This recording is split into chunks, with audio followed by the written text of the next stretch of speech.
What's up, guys? Welcome back to another episode of Iron Roots Podcast. This is episode 2, and I'm your host, Zach Evanesh. We've got an awesome episode for you today. Just talking about it gives me goosebumps. The photos of this gym that we're going to talk about fires me up. The stories make me wish that I was born in a different era. This gym was known as the Powerlifter's Paradise. Some people called it as the Disneyland of powerlifting gyms. So I'm talking about nothing else but Zuver's Hall of Fame gym. Let's get into the show. You are going to love it.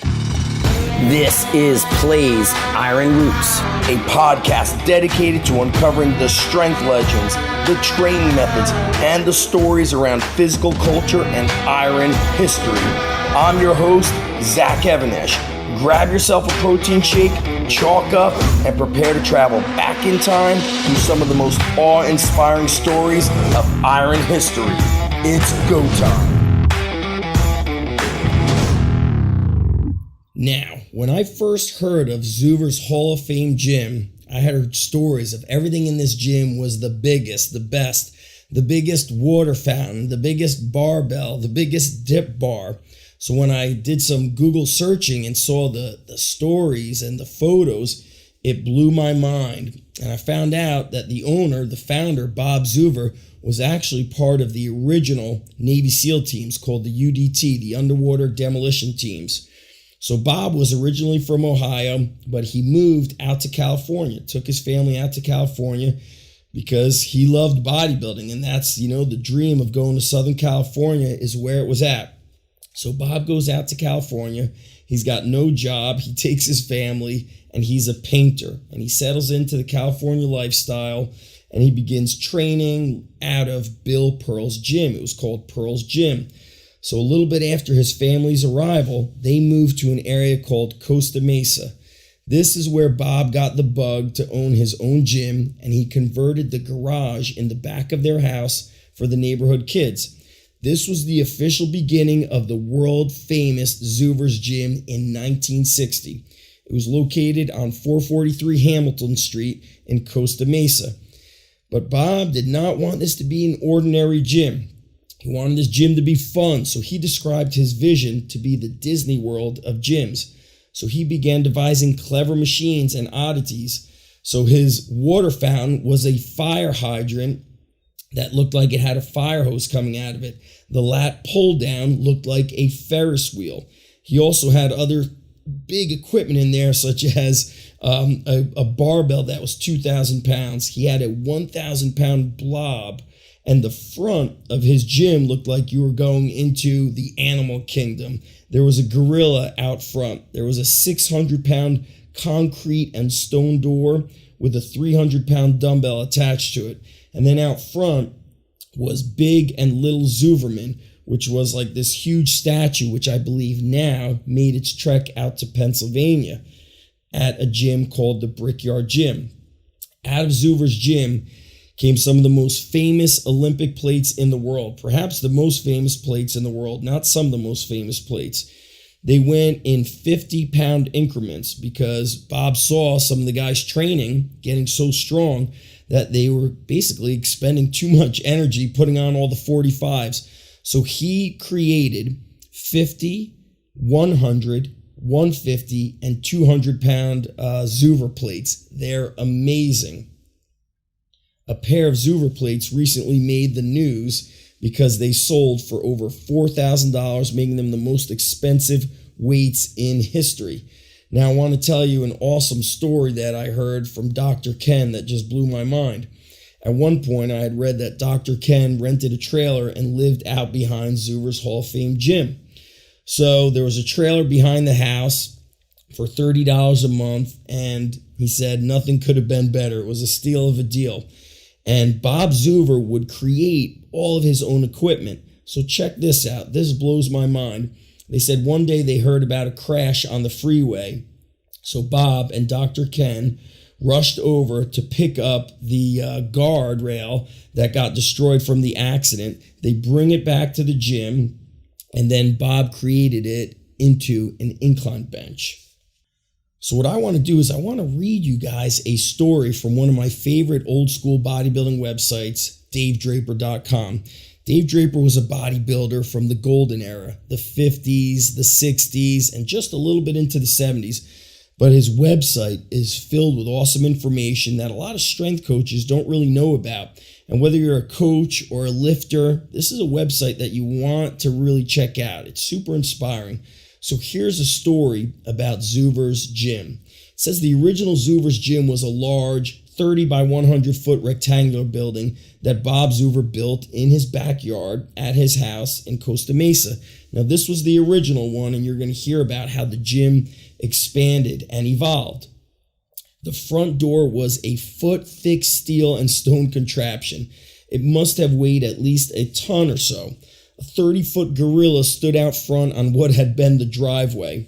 The benches were adorned underneath with cutout and painted steel rhinos that had been welded on.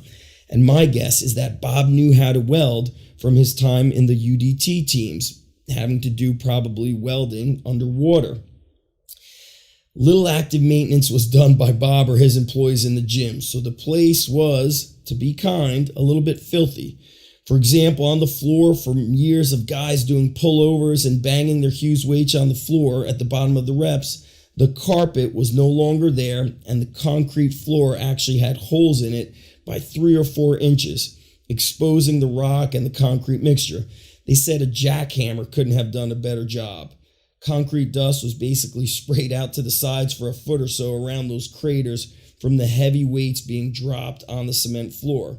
Same thing around the benches where the plates were thrown on the floor. Now you got to remember, these plates went from 50 pounds up to 200-pound plates. And Dave Draper used to train at a gym called The Dungeon, and it had one purpose and one purpose alone, which was training to get huge. And we don't hear about that nowadays. We don't really even see that nowadays. So to imagine a gym where the purpose was to get strong and jacked just fires me up. They said that cardio was unheard of. It was just a foreign word. And that this was very much a guy's place. It was all men that trained at the original Zuver's gym. It was all function leading to the one end, which was get strong, get jacked. Nobody cared if it was a little bit dirty.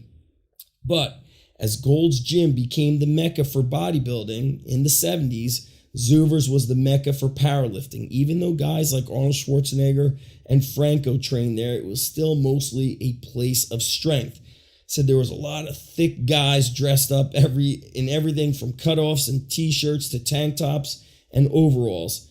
Shirts and shoes were kind of optional, so they didn't really have rules at this gym. It was just a place of work.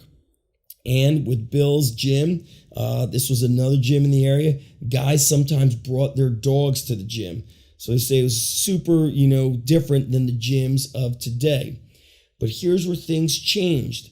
In the late 70s, with Arnold's popularity and Arnold starting to get into the movies, the bodybuilding world and certainly powerlifting began to change. So Arnold brought bodybuilding to the forefront, and so did a little bit of Sylvester Stallone with the movie Rocky. People started seeing a different kind of physique, and strength was kind of not so much the thing. It was more about how you looked and appearance. So Bob had to close his backyard gym because he saw that there's a possibility to actually make money if he changed his gym a little bit. So around 1978, that's when the original Zuver's gym was shut down, and he created a new location that was more of a showcase. It was going to be a model for future investors. He saw that Gold's Gym was going to start licensing, and he thought maybe this was an opportunity.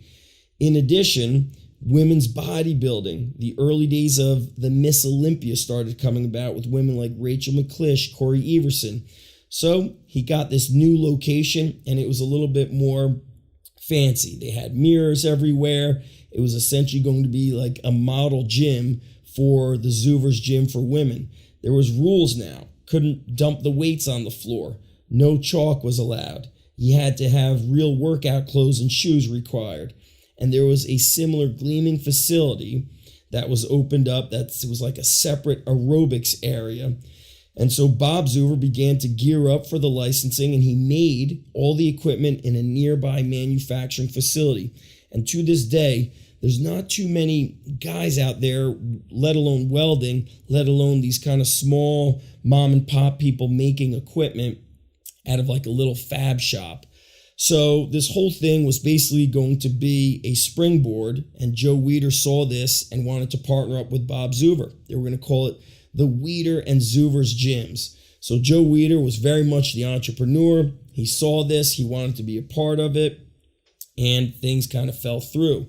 The thought of this kind of dream team happening, it fell through, but by 1981, Bob Zuver essentially was money strapped by the expansion of those showcase gyms.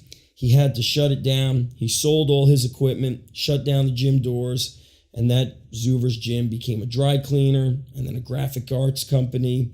And a lot of people still to this day have memories that they share about the original Zuver's Gym, and that there will never be another place like it on earth. It was really just the paradise for powerlifters and any strength athlete, and it's just heartbreaking that places like that can't pay the bills.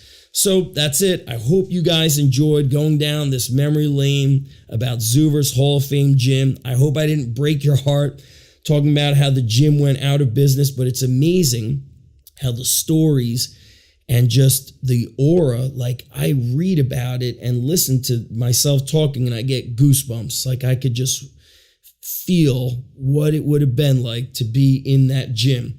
So again, guys, thanks for listening. Thanks for supporting the Iron Roots podcast. Make sure you keep up with us on my social media at @ZEvanesh, and of course with my partner Play. I'm super excited to bring you guys another episode the next time. Have an awesome day.